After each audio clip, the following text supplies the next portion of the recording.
All right, y'all, let's move on. Let's take a trip back to the 90s, back when there was TGIF, one of my favorite eras of TV. And let's talk about Sister, Sister, and you know how much I missed you. Remember that song?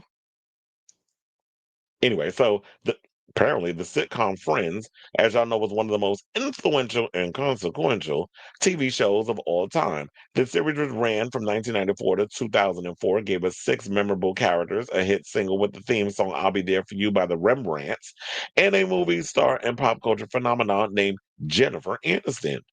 Now, according to Tamera Mowry-Housley, the problematic Mowry sister, one of the stars of Sister Sister, which ran on ABC for two seasons from 1994 to 1995, Friends also helped push the show, which co-starred Mowry Housley's, that's a mouthful, twin sister Tia, off ABC to the WB. And I totally forgot that that's what happened back in the day. But yeah, because of that whole situation, that's why the show was actually pushed to another network because of Friends. But the weird part was like Friends was on NBC, Sister Sister was on ABC. So I guess maybe what happened was it came on at the same time on the same night, Thursdays at 8 o'clock. So the actress delves into the subject as part of the new two-part HBO documentary Seen and Heard, The History of Black Television, claiming that the trajectory of Sister Sister was drastically changed by the immediate popularity of Friends, saying, quote, "I remember us just killing it in the ratings and then having all that taken away," the actress said of Sister Sister, which ranked at number 33 in the Nielsen ratings during its first season on ABC. Though it marked as a respectable rating and the highest the show would ever chart, that didn't stop the network from swinging the axe after just 12 episodes. Mary Housley, however you say her damn name, I'll just call her Tamara. Tamara said, "The president of the network, I can remember calling him saying, 'How come we were canceled? What happened?' And I can remember Friends came about and a lot of networks wanted to, and they were like, 'How's this? Wow, this show was a hit. How can we bring that to our network?' Well, the way you bring, I don't think you can duplicate what Friends was doing. Friends was what it was. Friends was a show that featured six white people living in New York because with no kind of diversity, which, quiet as it's kept, Living Single came out before Friends. And we already know the drama that transpired with that because the people have talked about it. They even mentioned it on the Reliving Single podcast, if y'all ever watched that, where they were talking about like friends and how they were treated during that whole time period. And the fact that what I've always said was, and I think it's even addressed in this interview for the documentary, that networks were notorious for using black talent to build their fledgling networks. And once those networks got on the map, Fox being one of them, because remember, Fox had Living Single, Martin, In Living Color, New York Undercover, and a bunch of other shows.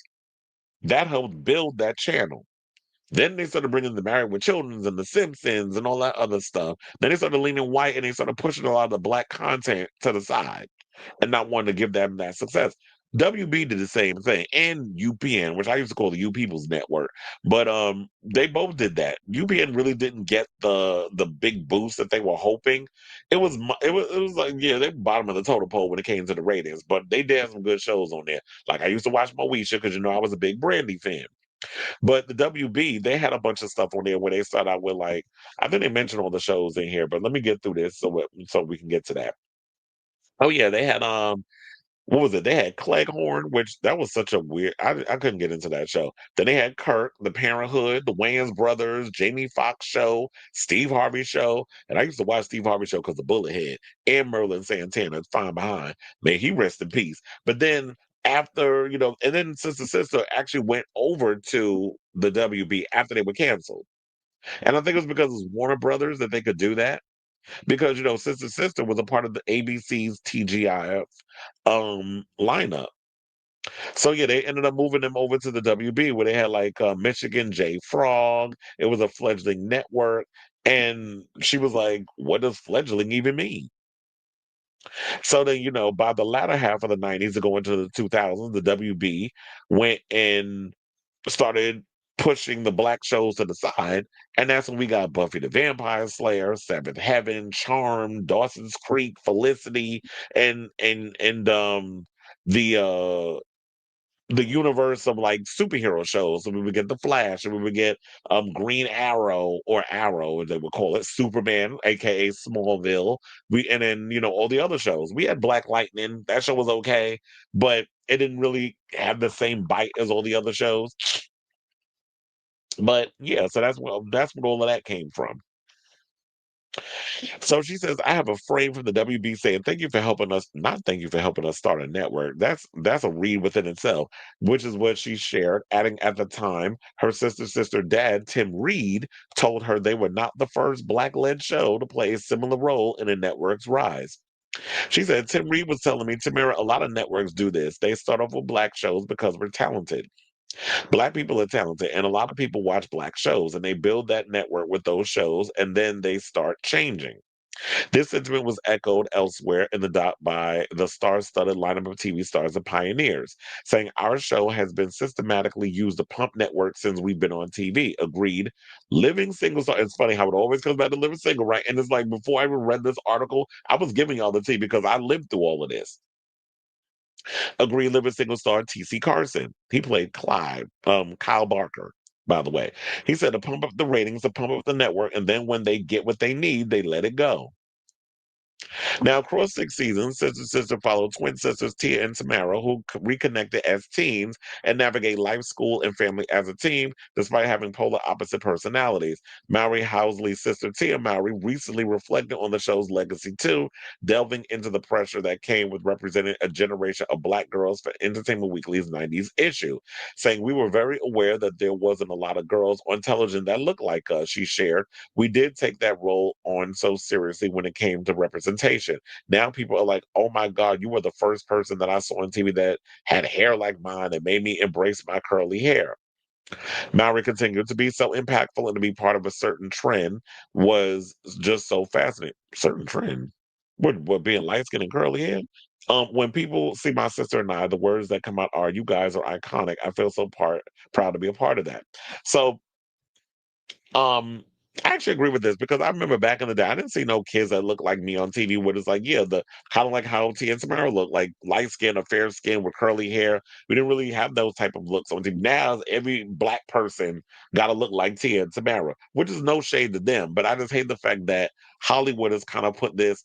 It's like black passing in a way. Whereas back then, when I was looking at a show like Sister Sister, I was happy to see like a shade of black I ain't never seen before, or a sense of us being represented. So it was new, it was fresh, it was groundbreaking to see somebody that looks like a T and Tamara on TV. And I know some people be side-eyeing Tamara like, wait a minute, why is she of all people going so hard for black folk, knowing the man she married to, and some of the stuff that she used to say when she was on the real. But look, that was then. Maybe she's grown, maybe she's changed, maybe she's not as radicalized, because we know her husband's a conservative, and I believe is like very much in the whole Trumpian type situation. Or maybe she's doing all of this because it's performative for the show. I don't know. But I'm glad that she came out and said what she said. And now that I'm aware of this show, I'm gonna definitely check it out. So if you're interested in checking out Seen and Heard, the first episode actually aired yesterday on HBO Max. Um, and then they said the second episode airs tonight at 9. So if you want to definitely check out both parts, definitely check it out. If you have HBO or HBO Max, I have HBO Max, so I'll definitely check it out. I don't know if I'll watch it tonight. I'll probably catch it tomorrow so that way I can watch both because I don't know if the second part will be up by the time I'm done with the show. But if it is, I'll definitely check it out because this is definitely up my alley where I want to hear stuff about this. There was also another documentary that they did on like Black history and television and movies and stuff that we talked about on the show. I think it was on Apple TV Plus. I still haven't gotten around to watching that one. I need to. There's a lot of things I gotta watch, but I haven't been able to catch up as of late. So yeah, I got a lot on my list of programs. Excuse me, I got to catch up on. So yeah, let me know if you're gonna watch this show and all that stuff. But let me know your thoughts on this story in the comments down below.